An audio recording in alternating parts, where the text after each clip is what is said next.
Hello बच्चों, आज की इस क्लास में हम 20 मैथ के इंपॉर्टेंट क्वेश्चन पढ़ने वाले हैं जो कि आपके एग्जाम के लिए बहुत ही ज्यादा इंपॉर्टेंट है। तो दोस्तों, इस क्लास में 20 इंपॉर्टेंट क्वेश्चन को अपन सॉल्व करेंगे और उनके कॉन्सेप्ट को समझेंगे। तो पहला क्वेश्चन आप लोग देख सकते हो, दो संख्याओं का गुणनफल 12 है। यदि इनमें से एक संख्या 3/5 हो तब दूसरी संख्या क्या होगी। बोला गया है the product of two number is 12 if one of this number is 3.5 then the other number will be. देखो, बहुत ही अच्छा क्वेश्चन है। बोला गया है दो नंबर है, एक है, जस्ट अ मिनट, ओके। तो एक है अपना पहला नंबर, इसको अपन ले लेंगे फर्स्ट नंबर, ठीक है।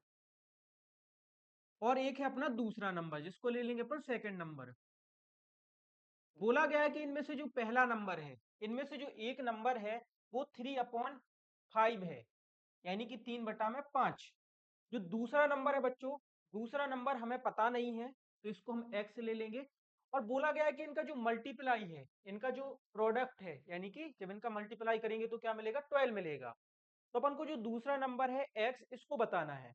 बहुत सिंपल है। क्वेश्चन में क्या बोला गया है कि अगर इन दोनों नंबर को, पहला और दूसरा नंबर है, इसको मल्टीप्लाई कर देंगे तो क्या मिलेगा, 12 मिलेगा। तो अपन 3/5 मल्टीप्लाई बाई एक्स और इक्वल में 12। क्योंकि देखो, पहला नंबर 3/5 है, दूसरा नंबर x है, इनका मल्टीप्लाई कर देंगे तो क्या मिलेगा, 12 मिलेगा। ऐसा कि क्वेश्चन में हमें बोला गया है। चलिए सॉल्व करेंगे बेटा। x का 3/5 के साथ में गुणा होगा तो हो जाएगा 3x/5 इक्वल टू 12, यानी कि 12। ठीक है।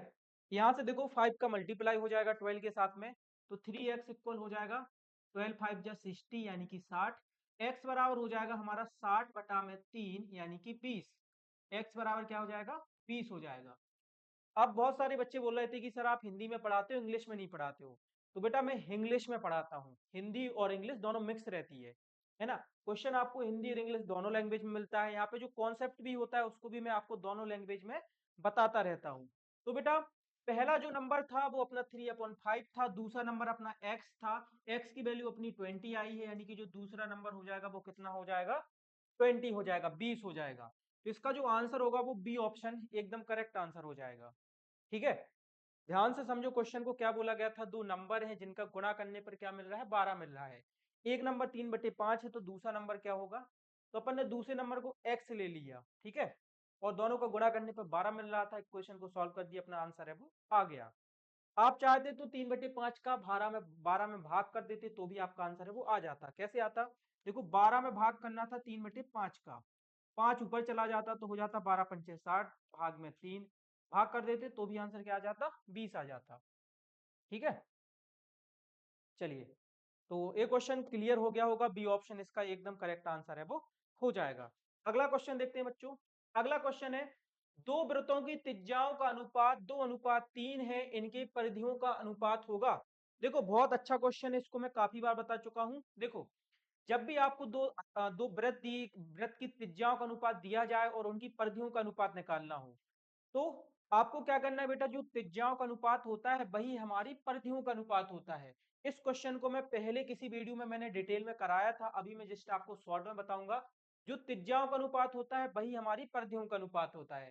तो इसमें परिधि का अनुपात पूछा गया था, तो त्रिज्या का अनुपात 2:3 है, इसलिए परिधि का अनुपात भी क्या हो जाएगा बच्चों, 2:3 हो जाएगा, है ना। लखन राजपाली बोले, सर आप बहुत अच्छा पढ़ाते हो, थैंक यू सो मच बेटा, आप लोगों का प्यार है ना। आप लोग इतना सपोर्ट करते हो, उसी वजह से हम ये सारी चीजें आप लोगों के लिए ले पाते हैं, लेके आ पाते हैं, है ना। ओके, तो बेटा जो त्रिज्याओं का अनुपात रहेगा वही अपनी परिधियों का अनुपात रहेगा। मान लो पेपर में आ जाता कि क्षेत्रफल का अनुपात बताओ, परिधियों की जगह पे यानी कि सरकमफ्रेंस की जगह पर अगर एरिया का आपसे रेशियो पूछा जाता तो उस केस में हम क्या करते हैं, जो त्रिज्याएं होती हैं यानी कि रेडियस होती हैं, इनका स्क्वायर कर देते हैं। तो 2 का स्क्वायर हो जाता 4 और 3 का स्क्वायर हो जाता 9, यानी कि इनकी जो एरिया का अनुपात होता वो 4:9 हो जाता। ठीक है, 4 क्या हो जाता, 9 हो जाता। बहुत बढ़िया। चलो, तो ये क्वेश्चन आपको क्लियर हो गया होगा। अगला क्वेश्चन करते हैं। अगला क्वेश्चन है, वह धन ज्ञात करो जो 8% वार्षिक चक्रवृद्धि ब्याज की दर से 2 वर्षों में 5,832 हो जाता है। देखो, बहुत अच्छा क्वेश्चन है। बोला गया है कि वो अमाउंट बताना है जिस पर जिसका नहीं नहीं वो प्रिंसिपल अमाउंट बताना है जिसका जो 2 साल के बाद 8% के रेट से जो अमाउंट हो जाता है वो 5,832 हो जाता है। तो बहुत बेसिक सा क्वेश्चन है बेटा। इसमें अपन को पी यानी कि जो प्रिंसिपल मूलधन है उसको फाइंड करना है।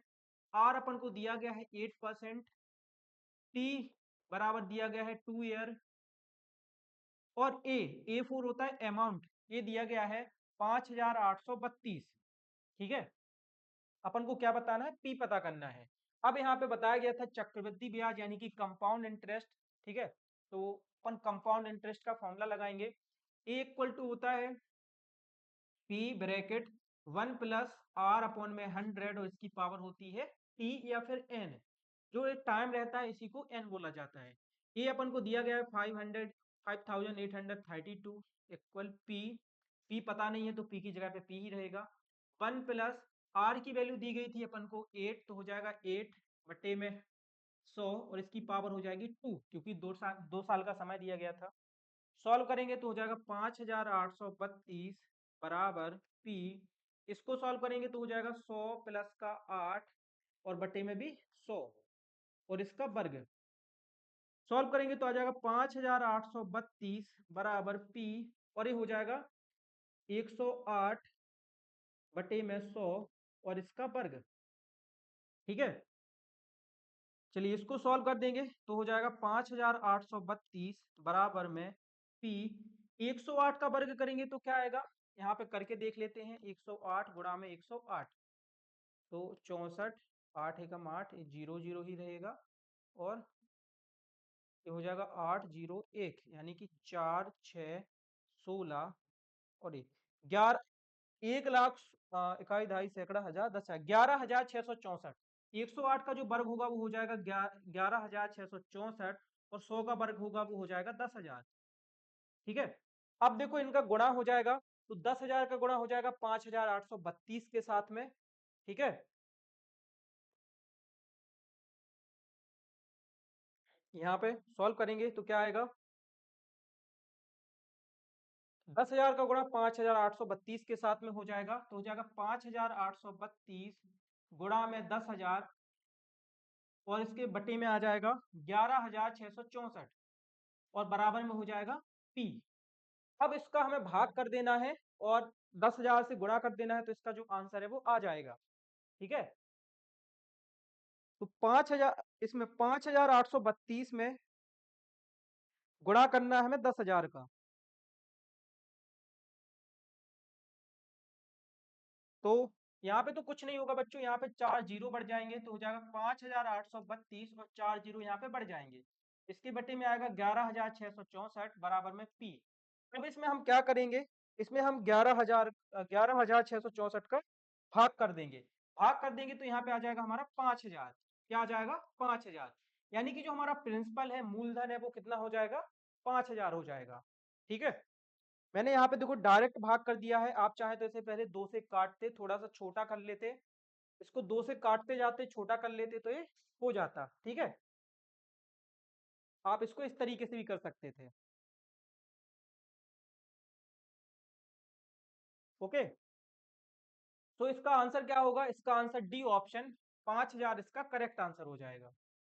ठीक है, आंसर क्या होगा इसका, 5,000, डी ऑप्शन। क्लियर हुआ बच्चों, कैसे करते हैं इस तरीके के क्वेश्चन को। अगर चक्रवृद्धि ब्याज साधारण ब्याज वाला कोई भी क्वेश्चन है, उसमें अगर आपको रेट नहीं दिया गया है या टाइम नहीं दिया गया है या प्रिंसिपल यानी कि मूलधन नहीं दिया गया है, तो आप बेटा वही फॉर्मूला लगाओगे और उस फॉर्मूले को सॉल्व करोगे। उस फॉर्मूले को एज अ इक्वेशन सॉल्व कर दोगे, आंसर आपका आ जाएगा। ठीक है, उस फॉर्मूले को आप एज अ इक्वेशन सॉल्व करोगे तो आंसर आ जाएगा। चलिए अगला क्वेश्चन करते हैं, होप करता हूँ ये क्वेश्चन आपको क्लियर हो गया होगा। अगला क्वेश्चन है पाई का मान होता है, द वैल्यू ऑफ पाई। बहुत इजी क्वेश्चन है, फटाफट से इसका आंसर बताइएगा। पाई का मान क्या होता है, तो देखो जो पाई होती है बेटा इसका मान होता है 22/7 और इसको 3.14 भी लिखते हैं। ठीक है, और याद रखना बेटा इस पाई का मान कभी भी खत्म नहीं होता है, दशमलव के बाद पाई का मान कभी भी खत्म नहीं होता है ना। 22/7 बी ऑप्शन क्या हो जाएगा इसका, एकदम करेक्ट आंसर हो जाएगा। बहुत बढ़िया, चलिए आगे बढ़ते हैं, अगला क्वेश्चन करते हैं। अगला क्वेश्चन है, एक घन में कुल फलक होते हैं, एक जो घन होता है इसमें कुल फलक कितने होते हैं। देखिए यहाँ पे मैं घन का शेप बना देता हूं, आपको बताना है कि इसमें फलक कितने हैं। ठीक है, फलक जानते हो आप लोग क्या कहलाते हैं? फलक, कोई बच्चा बताएगा फलक क्या होता है? फलक,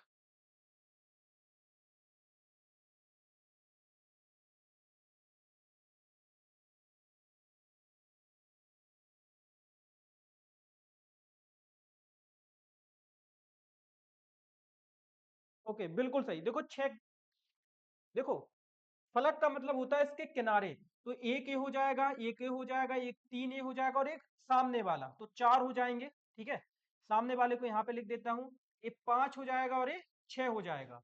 तो इस तरीके से छह फलक होते हैं, है ना? बिल्कुल, आप इसको इस एग्जाम्पल से भी समझ सकते हो। कैसे समझ सकते हो? तो देखो ये जो बुक है ना, इस बुक को देखो, देखो एक इसका पीछे का फेस है, एक हो गया, एक इसके सामने का फेस हो गया तो दो हो गया, एक इसके इस तरफ वाला फेस हो गया ये वाइट वाला तो तीन हो गया, एक इसके ना इस साइड वाला फेस हो गया तो चार हो गया, एक देखो इसके सामने वाला हो गया तो पांच हो गया, और एक इसका उल्टा वाला हो गया तो छह हो गया, है ना? तो इस तरीके से छह फेस होते हैं।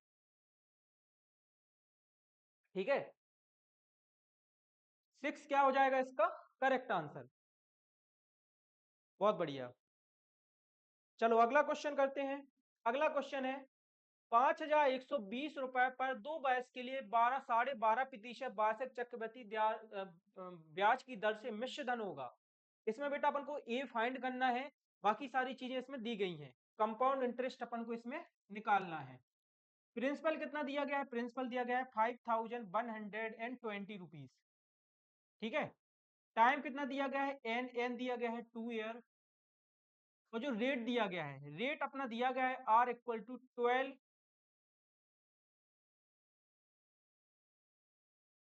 12 और 1/2%। देखो यहाँ पे ये 12 और 12.5 दिया गया है ना, 12.5, इसको अपन लिख सकते हैं, इसको सॉल्व करने के लिए अपन लिख लेंगे 25/2%। ठीक है, ऐसा लिखने से क्या होगा कि क्वेश्चन थोड़ा सा इजी हो जाएगा, जब कैलकुलेशन करेंगे तो वो करना क्या हो जाएगी, थोड़ी सी इजी हो जाएगी। तो इसलिए अपन ने 12 एंड जो हाफ परसेंट लिखा हुआ था इसको लिख लिया 25.5। टू का 12 के साथ मल्टीप्लाई हुआ तो 24 आएगा, और इसमें 1 को ऐड कर देंगे तो क्या हो जाएगा, 25 हो जाएगा। तो इस तरीके से अपन लिख सकते हैं, आपने छोटी क्लासों में देखा होगा। तो हमें इसमें मिश्र धन निकालना था। मिश्र धन मतलब कि हमें इसमें ए फाइंड करना था। चलिए, ए का हम फॉर्मूला लगाएंगे और जो वैल्यू है उसको फाइंड करेंगे। तो ए इक्वल टू होता है हमारा पी 1 + r/100 और इसकी पावर क्या n। ए की वैल्यू कितनी दी गई है, ये हमें निकालना है, सॉरी। पी की जो वैल्यू है वो है 5,120। यहाँ पे 1 + r की वैल्यू है 25/2 और अपॉन में 100, और इसकी पावर हो जाएगी 2। ठीक है, अब देखो जब भी आपको कहीं पे ऐसा दिखाई दे कि a बटे में b बटे में c हो, तो जो b का मल्टीप्लाई है वो हमेशा किसके साथ में हो जाता है, c के साथ में हो जाता है। ठीक है, b का मल्टीप्लाई c के साथ में। यहाँ पे देखो 25 है, उसके बटे में 2 है, उसके बटे में 100 है, 2 का मल्टीप्लाई किसके साथ में हो जाएगा, 100 के साथ में। तो यहाँ पे a बराबर आएगा 5,120, यहाँ पे क्या हो जाएगा, यहाँ पे हो जाएगा 1 + 25/200, और इसकी जो पावर होगी वो 2 हो जाएगी। ठीक है, 2 का मल्टीप्लाई हुआ है 100 के साथ में। यहाँ पे ये बराबर आएगा 5,120, यहाँ पे हो जाएगा, देखो इसको काट देंगे 25 से, तो 25 बन जाए 25, 25 8 जा 200, तो यहाँ पे आएगा 1 + 1/8 और इसका स्क्वायर। इसको भी सॉल्व कर देंगे तो ए बराबर हो जाएगा 5,120, ये हो जाएगा 8 प्लस में 1/8 और इसका स्क्वायर है। तो ए बराबर हो जाएगा 5,120 हो जाएगा 9/8 और इसका स्क्वायर। मल्टीप्लाई कर देंगे तो ए बराबर हो जाएगा 500, 5,120, 81 और 8 का स्क्वायर हो जाएगा 72। अब देखो 72 से ना ये 512 कट जाएगा, 72 का,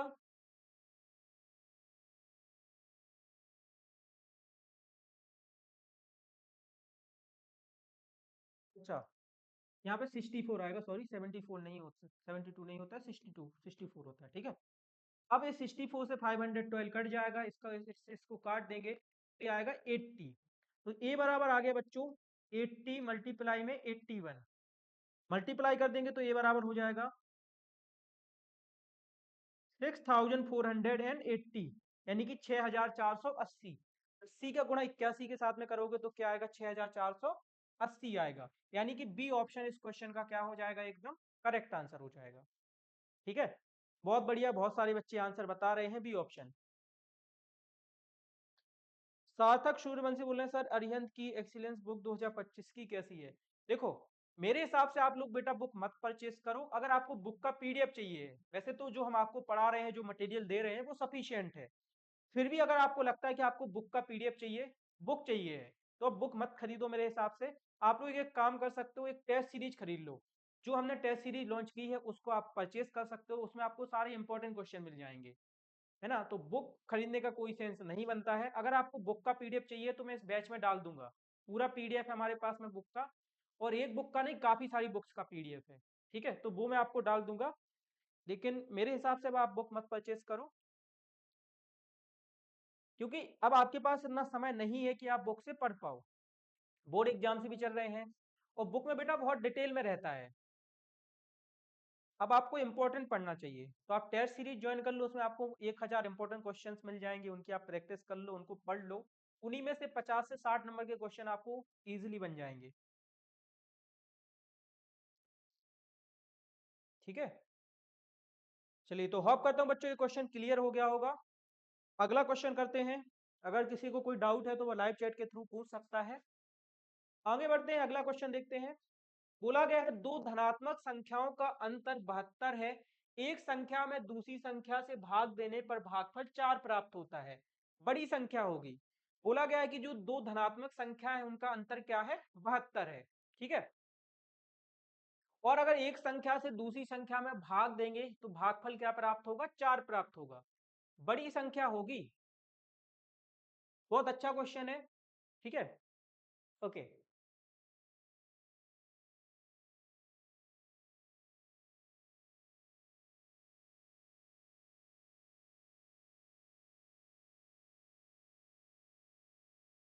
दो धनात्मक संख्याओं का अंतर 72 है, तो मान लेते हैं कि एक संख्या x है, ठीक है।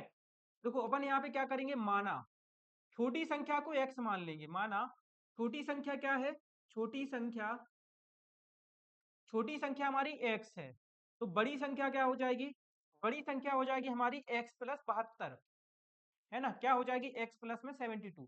देखो क्या बोला गया कि इनका अंतर 72 है, तो अगर हम बड़ी संख्या में से छोटी संख्या को घटाएंगे तो क्या मिलेगा हमें, 72, यानी कि 72 मिल जाएगा, ठीक है।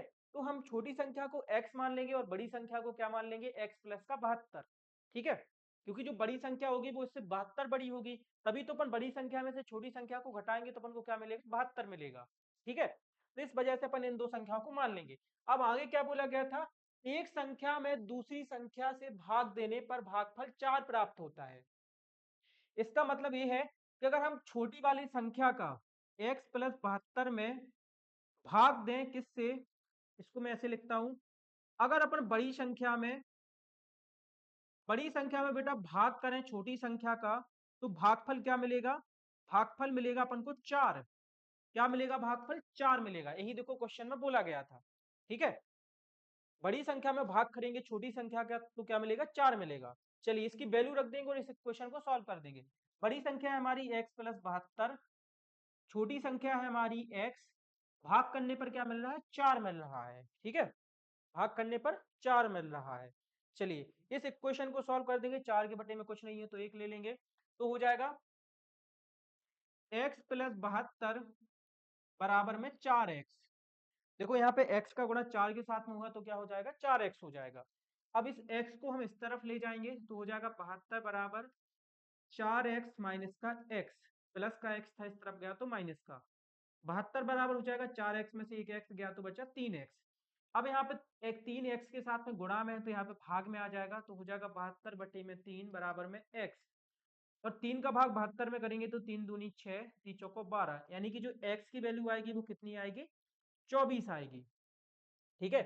x की वैल्यू कितनी आ गई 24 आ गई, यानी कि हमारी जो छोटी संख्या है वो 24 है। लेकिन ध्यान रखना बच्चों, अभी इस क्वेश्चन का आंसर नहीं आया है। इस क्वेश्चन में अपन को बड़ी संख्या बतानी थी, है ना, the larger number will be. तो बड़ी संख्या अपनी x प्लस 72 है, x की वैल्यू 24 है और इसमें 72 को जोड़ देंगे तो क्या हो जाएगा, ये हो जाएगा अपना 96। क्या हो जाएगा बच्चों, 96 हो जाएगा। देख सकते हो आप सी ऑप्शन में आपको 96 दिया गया है ना। सी ऑप्शन में अपन को क्या दिया गया है, 96। इसका आंसर क्या होगा, सी ऑप्शन हो जाएगा। तो कभी कभी हम क्या करते हैं, सिर्फ x की वैल्यू निकाल के ही उस क्वेश्चन का आंसर है वो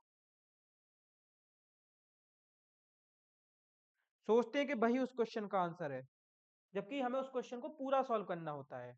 ओके, चलो एक बार फिर से क्वेश्चन को समझते हैं।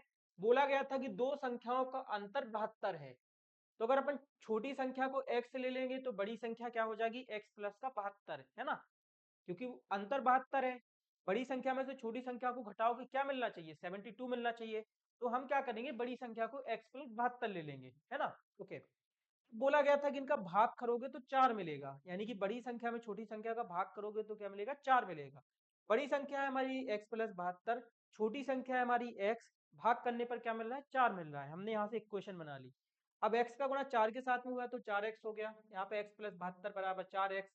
x को इस तरफ ले जाएंगे तो हो जाएगा 4x माइनस का x, 4x में से x गया तो 3x बचा, यहाँ पे 72 सेम। 3x के साथ में गुणा में था, ये बटे में चला जाएगा तो हो जाएगा 72 बटे में 3 बराबर में x।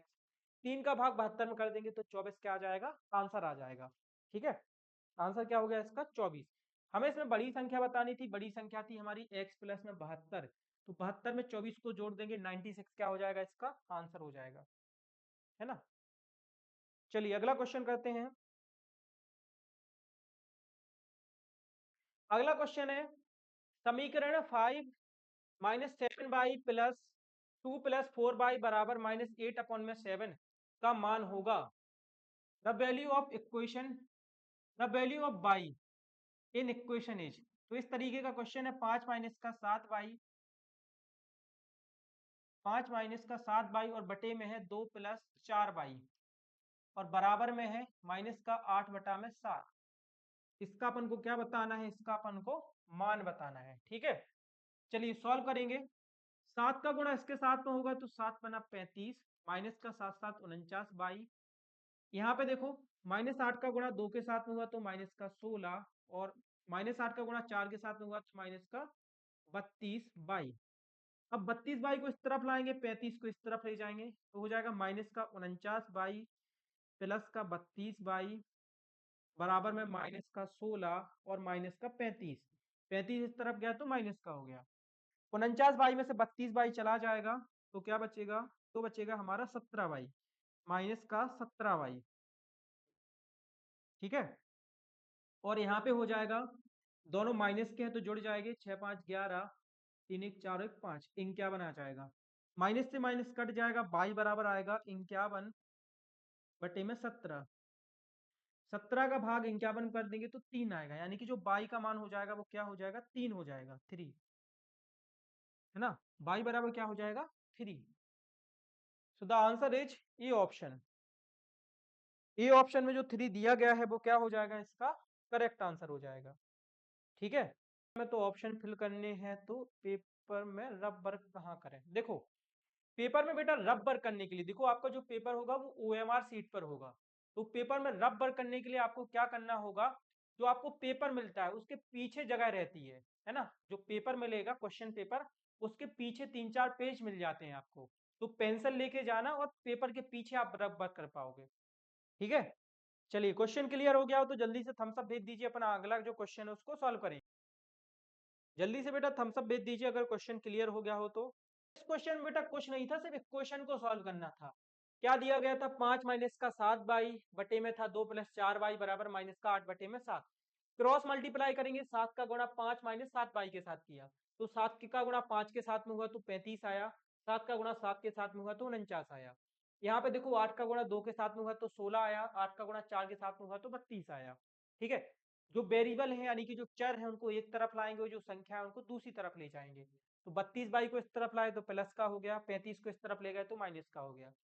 49 में से 32 चला गया तो बचा माइनस का 17, माइनस का 16 और माइनस का 35 जुड़ गया तो हो गया माइनस का 51। माइनस से माइनस कट गया, बाई बराबर आ गया 51/17। 17 का भाग 51 में करेंगे तो क्या आएगा, 3 आएगा, 3।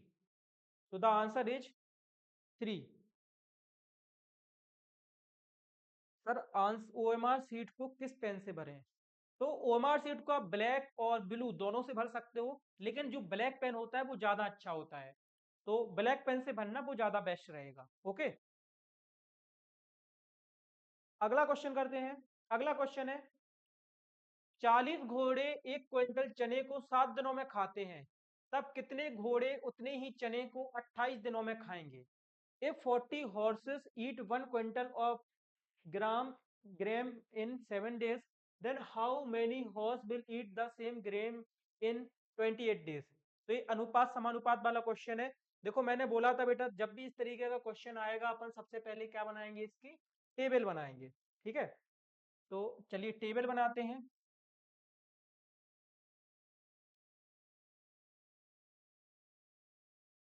यहाँ पे हम लिखेंगे घोड़े यानी कि हॉर्स, और यहाँ पे लिखेंगे चने। तो 40 घोड़े चने खा लेते हैं 7 दिन में, तो कितने घोड़े चने खाएंगे 28 दिन में, है ना? 40 घोड़े 7 दिन में खाते हैं चने, 1 क्विंटल चने को। कितने क्विंटल चने को? 1 क्विंटल को 7 दिन में खा लेते हैं, तो कितने घोड़े 28 दिन में खाएंगे, ये अपन को बताना है। देखो फॉर्मूला क्या होता है, फॉर्मूला होता है ए मल्टीप्लाई डी बराबर में होता है बी मल्टीप्लाई में सी। इसको बेटा मानते हैं ए, इसको माना जाता है बी, इसको माना जाता है सी, और इसको माना जाता है डी। अब हम कुछ नहीं करेंगे, वैल्यू रख देंगे। तो ए मल्टीप्लाई में डी यानी कि 40 मल्टीप्लाई में 28 बराबर में बी, बी है हमारा 7 मल्टीप्लाई में सी यानी कि एक्स। 7 यहाँ पे मल्टीप्लाई में तो यहाँ पे बटे में आ जाएगा, तो हो जाएगा 40 बटे गुणा में 28 बटे में 7 बराबर में एक्स। 28 का भाग कर दे, 28 में भाग कर देंगे 7 का, तो 7 चौको 28, 4 आ जाएगा। तो यहाँ पे हो गया 40 गुणा में 4 बराबर में x। ठीक है, 40 का गुणा 4 के साथ में होगा तो क्या आ जाएगा 160 बराबर में x। यानी कि जो 160 घोड़े होंगे 160, वो चने को एक दिन 28 दिन में खाएंगे। अरे ये तो गलत हो गया, 160 कैसे आंसर आएगा?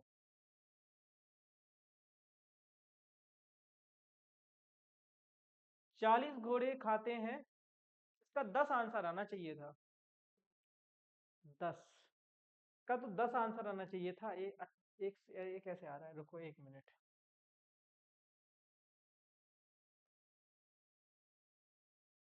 40 गुणा में 7 बटे में 28। हाँ ठीक है, ओके। बच्चों थोड़ी सी कंफ्यूजन हो गई थी।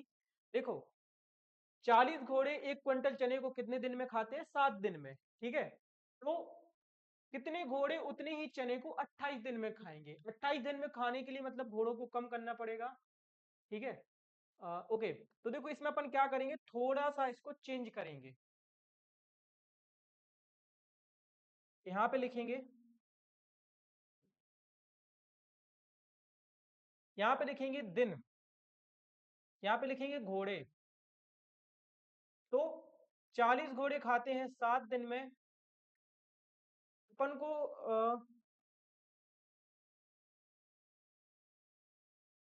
ओके देखो ऐसे तो नहीं आएगा, इसको ना थोड़ा सा ऐसे समझो। देखो 40 घोड़े, 40 घोड़े कितने दिन में खाते हैं, 40 घोड़े खाते हैं बेटा 7 दिन में। ठीक है, थोड़ा सा ये उल्टा क्वेश्चन है। ठीक है, थोड़ा सा ये उल्टा क्वेश्चन है। ठीक है, 40 घोड़े खाते हैं 7 दिन में, तो 20 घोड़े कितने दिन में खाएंगे, 20 घोड़े खाएंगे बेटा 14 दिन में, है ना? 40 घोड़े 7 दिन में खाते थे, अब अपन ने घोड़ों को आधा कर दिया, तो दिन भी कैसे हो जाएंगे, डबल हो जाएंगे। 10 घोड़े कितने दिन में खाएंगे, 20 का अपन ने और आधा कर दिया। 14 दिन में खाते थे, 14 से और आधा हो जाएगा, तो 14 से और दुगना हो जाएगा, तो 28 दिन, है ना? तो जो 10 घोड़े होंगे वो खाएंगे कितने दिन में, 28 दिन में। इस तरीके से क्वेश्चन होगा। क्योंकि इस क्वेश्चन को इनवर्स में जाना था, है ना। यहाँ पे कम का पूछ रहा था ना कि ज्यादा का। तो इस तरीके से सोचो, 40 घोड़े 7 दिन में खाते हैं, घोड़ों को आधा कर दिया तो अब जो खाना है वो ज्यादा दिन चलेगा। ठीक है, घोड़े को अपन ने क्या कर दिया, आधा कर दिया, तो अपना खाना है वो थोड़ा सा और ज्यादा चलेगा। ठीक है, तो 40 घोड़े 7 दिन में खाते थे, 20 घोड़े 14 दिन में खाएंगे। अब 20 घोड़ों को भी आधा कर दिया, तो 20 के आधे हो गए 10 घोड़े, और जो दिन हो जाएंगे वो 28 दिन। तो 28 दिनों में खाने के लिए कितने घोड़े चाहिए होंगे, 10 घोड़े, है ना। इस तरीके से आएगा ये आंसर। थोड़ा सा वो गलत हो गया था, अपन को 28 को ना अनुपात में ले जाना था। किस में ले जाना था, अनुपात में, तो क्वेश्चन का आंसर है वो सही आ जाता। चलिए बहुत बढ़िया, अगला क्वेश्चन करते हैं। अगला क्वेश्चन है, प्रथम 6 प्राकृतिक संख्याओं का समांतर माध्य या the arithmetic mean of the first 6 natural number is. बहुत सिंपल सा क्वेश्चन है। सबसे पहले तो आपको पता होना चाहिए प्राकृतिक संख्या यानी कि नेचुरल नंबर होते क्या है, प्राकृतिक संख्याएं। प्रथम 6, फर्स्ट 6 बोला गया है, तो प्रथम 6 जो प्राकृतिक संख्याएं होती है वो 1 2 3 4 5 और 6, ये अपनी क्या हो जाएंगी, फर्स्ट 6 प्राकृतिक संख्या हो जाएंगी। इनका माध्य क्या होगा, माध्य बराबर होता है संख्याओं का योग। क्या होता है, संख्याओं का योग, और बटे में होती है कुल संख्याएं, या आंकड़ों का योग बटे में कुल आंकड़े, कुल आंकड़े या कुल संख्याएं, जो भी आप लिखना चाहो। संख्याओं का योग क्या होगा, सबको जोड़ देंगे, है ना, और बटे में आ जाएगा 6। इन सबको जोड़ेंगे तो 1 और 2 3 हो गया, 3 3 6 हो गया, 6 4 10 हो गया, 10 5 15 हो गया, और 6 21 हो गया। तो ऊपर हो जाएगा 21 बटे में आ जाएगा 6। भाग कर देंगे तो 6 3 18, 3 बचेगा, 6 पंचे 30। यानी कि जो संख्याओं का माध्य होगा वो सी ऑप्शन 3/5 3.5 हो जाएगा, है ना। माध्य यानी कि अर्थमेटिक मीन, मीन कितना हो जाएगा इसका, 3.5। ठीक है, so the answer is C option 3.5। बहुत बढ़िया, सभी बच्चे एकदम करेक्ट आंसर बता रहे हैं, बहुत बढ़िया। चलिए अगला क्वेश्चन करते हैं। अगला क्वेश्चन है, 3 की घात 2 गुणा में 3 की घात 1 गुणा में 3 की घात 4, यानी कि द वैल्यू ऑफ 3 की पावर 2 मल्टीप्लाई 3 की पावर 1 मल्टीप्लाई 3 की पावर 4। ठीक है, इस तरीके से लिखा हुआ है। हमें पता है बेटा, जब कोई नंबर मल्टीप्लाई में होता है तो उसकी जो पावर होती है वो क्या हो जाती है, ऐड हो जाती हैं। उसकी जो घातें रहेंगी वो हमेशा जुड़ जाती हैं। तो हम क्या करेंगे, सबकी घातों को जोड़ देंगे तो हो जाएगा 3, घातें जुड़ जाएंगी तो हो जाएगा 2 + 1 + का 4। तो 2 और 1 3 हो जाएगा, 3 और 4 7 हो जाएगा, यानी कि आंसर आएगा 3 की घात 7, है ना। जो सारी घातें हैं वो क्या हो जाएंगी, जुड़ जाएंगी। देख सकते हो आप, बी ऑप्शन में एकदम करेक्ट आंसर दिया गया है। तो इसका जो आंसर होगा वो बी ऑप्शन हो जाएगा। ओके, इनमें से बताना है कि कौन सी सम संख्याओं के वर्ग हैं। Which of the following numbers are square of even number. तो अपन को पता है बेटा, सम संख्याओं का वर्ग हमेशा सम होता है, विषम संख्याओं का वर्ग हमेशा विषम होता है। तो देखो, ये तो हमारी विषम संख्या है इसलिए ये नहीं होगी, ए भी विषम संख्या है इसलिए ये भी नहीं होगी। ए हो जाएगी, ए हो जाएगी, ए हो जाएगी। मतलब कि इनमें से जो सम संख्याओं का वर्ग है वो 256, 676 और 1296 है ना, यही होंगे। क्योंकि सम संख्या का वर्ग सम होता है, विषम का विषम होता है। तो इन विषम संख्याएं जो 121 और 255 है, इनका कभी भी वर्ग या वर्गमूल सम नहीं हो सकता। इनका हमेशा कैसा होगा, विषम होगा। और जो ये सम संख्या है इनका हमेशा सम ही होगा, इनका कभी भी विषम नहीं हो सकता। ठीक है, तो ये 3 संख्या है जिनका वर्ग हमेशा कैसा होगा, वर्ग या वर्गमूल हमेशा सम होगा। तो देख सकते हो आप, बी ऑप्शन में आपको यही करेक्ट आंसर दिया गया है ना। बी ऑप्शन करेक्ट हो जाएगा, 256, 1296 और 676। यही 3 संख्याएं हैं जिनका वर्ग या वर्गमूल हमेशा कैसा रहेगा, सम रहेगा। बहुत बढ़िया। तो बस आपको ये छोटी छोटी जो पॉइंट्स होते हैं इनको याद रखना है ना, क्वेश्चन बहुत इजीली तरीके से सॉल्व हो जाएगा। चलिए आगे बढ़ते हैं बच्चों, अगला क्वेश्चन करते हैं। अगला क्वेश्चन है, वह छोटी से छोटी संख्या जिसका 1352 से गुणा करने पर गुणनफल पूर्ण घन बनता है वह है। इसमें बताना है कि 1352 में किस नंबर से मल्टीप्लाई कर दें कि ये क्या बन जाए, एक क्यूब बन जाए, है ना, क्यूब रूट बन जाए एक पूरा। तो देखो जहां पे भी आपको मल्टीप्लाई या मल्टीप्लाई या डिवाइड करने के लिए बोला जाए बेटा, वहां पर अपन हमेशा एलसीएम करते हैं। तो 1352 का करेंगे एलसीएम। 2 से काटेंगे तो 6 7 6, 2 से काटेंगे तो 3 3 8, 2 से काटेंगे तो 1, और ये हो जाएगा 6, ये हो जाएगा 9, इसको 3 से काटेंगे तो 13, और इसको 13 से काटेंगे तो 1। देखो अब अब आप मुझे बताओ कि जो 1352 दिया गया है, अगर इसको पूर्ण घन बनाना है तो यहाँ पे एक बार और 13 चाहिए था, क्योंकि पूर्ण घन में क्या होता है बेटा, 3 3 के जोड़े बनते हैं। लेकिन यहाँ पे देखो 13 का सिर्फ 13 सिर्फ 2 बार है। अगर 13 सिर्फ यहाँ पे एक बार और होता तो क्या ये संख्या पूर्ण घन बन जाती? बिल्कुल बन जाती, क्योंकि पूर्ण घन बनाने के लिए हम 3 3 के जोड़े बनाते हैं, क्यूब रूट बनाने के लिए हम 3 3 के जोड़े बनाते हैं। तो यहाँ पे 2 का जोड़ा तो बन रहा है, 2 का 3 बार तो है, लेकिन 13 का यानी कि 13 का नहीं बन रहा है। मतलब कि अगर इसमें अपन 13 से और मल्टीप्लाई कर दें तो क्या बन जाएगी? ये पूर्ण घन बन जाएगी। तो इसका आंसर क्या होता है बच्चों? 13 होता है। जो भी संख्या यहाँ पे कम पड़ती है या फिर ज्यादा होती है, वही इस क्वेश्चन का क्या? कोई बात नहीं बेटा, अब आवाज आ रही होगी, है ना? अब आवाज आने लगेगी, चिंता मत करो। आ रही है आवाज? आ रही है आवाज? आ रही होगी। ठीक है। तो बेटा जो संख्या यहाँ पे कम या ज्यादा होती है, वही इस क्वेश्चन का क्या हो जाएगी? आंसर हो जाएगी। चलिए अगला क्वेश्चन करते हैं। अगला क्वेश्चन है 3x-5 और 2x+9, इसका गुणा क्या होगा? इसका गुणनफल बताना है। क्या बताना है? इसका गुणनफल। बहुत अच्छा क्वेश्चन है, चलिए सॉल्व करते हैं। गुणा कर देंगे फटाफट से, क्योंकि आज बहुत ज्यादा लेट हो रहा है। इसका गुणा करेंगे, 3 का गुणा करेंगे तो हो जाएगा, देखो 3x का गुणा करेंगे 2x+9 के साथ में, फिर -5 का गुणा करेंगे 2x+9 के साथ में, 3 का गुणा 2x के साथ में होगा तो 6x², 3x का गुणा 9 के साथ में होगा तो 27x। ठीक है। यहाँ पे -5 का गुणा 2 के साथ में किया तो -10x, -5 का गुणा 9 के साथ में किया तो -45। यहाँ पे देखो 6x², 27x में से 10x चला जाएगा तो बचेगा +17x, और यहाँ पे बचेगा -45। तो यही इस क्वेश्चन का क्या हो जाएगा? आंसर हो जाएगा।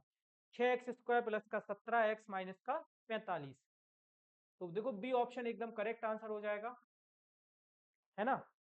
आंसर क्या होगा बच्चों? B option. बहुत बढ़िया, the answer is B option. चलिए अगला क्वेश्चन करते हैं। अगला क्वेश्चन है 20 हरी और 15 नीली गेंद एक बर्तन में डाली जाती हैं, एक हरी गेंद को चुनने की संभावना कितनी हो सकती है? प्रोबेबिलिटी बतानी है बेटा, है ना? कि देखो क्वेश्चन जब तक आप पढ़ो तब तक मैं लिख रहा हूं, अच्छे से समझ लो क्वेश्चन को। 20 हरी गेंद है और 15 नीली गेंद है, इनको एक बर्तन में डाल दिया गया और एक गेंद निकाली गई, उसकी प्रोबेबिलिटी बतानी है कि वो गेंद कौन सी है। ग्रीन बॉल कितनी है? 20 है। ब्लू बॉल कितनी है? ब्लू यानी कि नीली, ब्लू बॉल हमारी 15 है। टोटल बॉल कितनी हो जाएंगी? टोटल हो जाएंगी बच्चों 35। 20 और 15 को जोड़ देंगे तो कितना हो जाएगा? 35 हो जाएगा। ब्लू, सॉरी, हमें प्रोबेबिलिटी बतानी है ग्रीन बॉल की, है ना? Probability, probability of green ball. बहुत इजी क्वेश्चन है बेटा, इस तरीके के क्वेश्चन आपने बहुत सारे किए होंगे। तो ग्रीन बॉल है कितनी? 20 है। टोटल बॉल कितनी है? 35 है। 20/35, इसको काट देंगे तो 5 4 जा 20, 5 7 जा 35। आंसर क्या आएगा? 4/7, है ना? क्या हो जाएगा आंसर? 4/7 हो जाएगा। D option is the correct answer. बहुत बढ़िया, सभी बच्चे एकदम करेक्ट आंसर बता रहे हैं। डी ऑप्शन क्या हो जाएगा? इसका करेक्ट आंसर हो जाएगा। ठीक है, बहुत सही। ग्रीन बॉल 20 थी, ब्लू बॉल 15 थी, टोटल हो गई 35। ग्रीन बॉल की प्रोबेबिलिटी बतानी थी तो ग्रीन बॉल 20 थी, टोटल बॉल 35 है। 20/35, 5 से डिवाइड कर देंगे तो आंसर हो जाएगा 4/7। नेक्स्ट क्वेश्चन बोला गया है 1 किलो टमाटर में, टमाटर के भार में 90% पानी होता है, तो 25 ग्राम टमाटरों में पानी का भार है 1 किलोग्राम में बेटा 90% है, तो 25 किलोग्राम में कितना है? सबसे पहले आप ये समझो कि 1 किलो टमाटर में जो पानी है, 1000 ग्राम में जो पानी है बेटा वो कितना है? वो 90% है। टमाटर में कितने परसेंट पानी होता है? 90%। तो हमें बताना है कि 25 किलोग्राम टमाटर में कितना पानी है। अपन क्या करेंगे, 25 का जो 90% है वो निकाल लेंगे, क्योंकि 1 किलो में 90% है, तो 25 में भी कितना होगा? 25 का जितना भी 90% आ रहा होगा वो इसका आंसर हो जाएगा। ठीक है, तो बस अपन को यहाँ पे 25 गुणा में 90 करना है और बटे में 100 करना है। 25 गुणा में 90 बटे में 100, क्योंकि 25 का 90% निकाल लेंगे तो आंसर है वो आ जाएगा। 25 एकम 25, 25 चौको 100, यानी कि यहाँ पे बच्चा 90 बटे में 4। 4 का भाग कर देंगे 90 में, तो 4 दूनी 8, ये 20 हो गया, 4 पंचे सॉरी ये 10 हो जाएगा, 4 दूनी 8, 2 बचेगा, 4 पंचे 20, यानी कि जो पानी का भार है बेटा वो है 22.5 kg। ठीक है, पानी का भार क्या हो जाएगा? C option, 22.5 kg। Okay, D option नहीं होगा बेटा, सी ऑप्शन होगा 22.5। ओके, 1 किलोग्राम में 90% पानी है, मतलब कि टमाटर कितना है? सिर्फ 10% है। 1 किलो टमाटर में 90% पानी है, तो अपन क्या करेंगे, 25 किलोग्राम का 90% निकाल लेंगे, है ना। किसी भी संख्या का 90% निकालने के लिए उसमें 90 से गुणा करते हैं और 100 से भाग करते हैं। ठीक है, तो आंसर क्या होगा? 22.5 किलोग्राम होगा। चलिए आगे बढ़ते हैं बेटा, अगला क्वेश्चन करते हैं। अगला क्वेश्चन देखते हैं क्या है। अगला क्वेश्चन है, दो संख्याओं का योग 48 है तथा दूसरी संख्या पहली संख्या की 3 गुनी है, तो संख्याएं होंगी। बहुत सिंपल सा क्वेश्चन है, the sum of two number is 48 and the second number is 3 times the first number, then the number will be. तो अपन यहाँ पे लिखेंगे let first number, first number को ले लेंगे बेटा अपन x, क्या ले लेंगे? x। तो सेकंड नंबर क्या हो जाएगा? सेकंड नंबर, देखो सेकंड नंबर बोला गया था दूसरी संख्या पहली संख्या की 3 गुनी है, मतलब कि 3 टाइम है, तो जो दूसरी संख्या हो जाएगी वो 3x हो जाएगी। बोला गया था कि इनका जो सम है वो 48 है, यानी कि अगर दोनों को जोड़ देंगे तो क्या मिलेगा? 48 मिलेगा। ठीक है, तो पहली x है, दूसरी 3x है, सम करने पर 40x मिलेगा। 3x और 1x हो जाएगा 4x बराबर में 48, x बराबर हो जाएगा 48 अपॉन में 4।